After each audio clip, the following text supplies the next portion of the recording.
শুভ দুপুর বন্ধুরা, তোমরা সবাই কেমন আছো? তো আমি আবার একটা নতুন ভিডিও নিয়ে তোমাদের সাথে দেখা করতে চলে এলাম। তো সেদিনকেই তোমাদের দেখিয়েছি যে ডাব দাদা যিনি আমাদের মাঝে মাঝে ডাব বিক্রি করে দেওয়া হয়, আবার নিজেদের জন্য ডাব রাখাও হয়।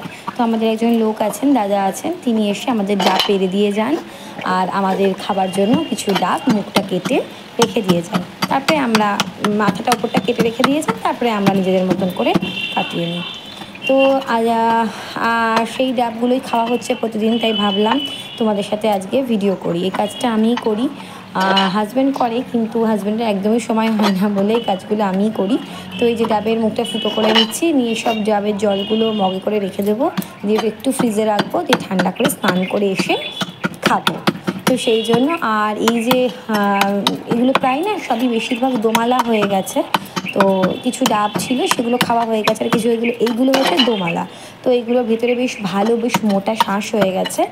নারকলের মতন অতটা শক্ত না, বাট তবুও বেশ মোটামুটি দোমালা আর কি। তো যাদের গাছ আছে যারা দোমালা জানোই যে একটু বেশ পুরো মোটা শাঁস হয়ে যাবে, সেরকম হয়ে গেছে। তো সেই জন্য এগুলোকে জলটা নিয়ে নিচ্ছি, নিয়ে আমরা সবাই মিলে খাবো। শ্বশুর শাশুড়ি, আজকে হাজব্যান্ডের ছুটিও আছে, তো সবাই মিলে খাবো। আর এটা ফাটিয়ে নিচ্ছি। আর নারকলগুলো আমার শ্বশুর শাশুড়ি খেতে পারেন না, তবে আমরা খেতে পারি, আমাদের কাজে দিদি আছেন তাকে দেওয়া হয়, সবাই মিলে আমরা এগুলো খাই। তো খুব ভালো লাগে খেতে। আমার মেয়ে তো নারকলের ভীষণ পাগল, কিন্তু ওর একটু সমস্যা আছে, ওর একটু অ্যালার্জি আছে নারকলের, তবুও ও খায়, খুব ভালোবাসে।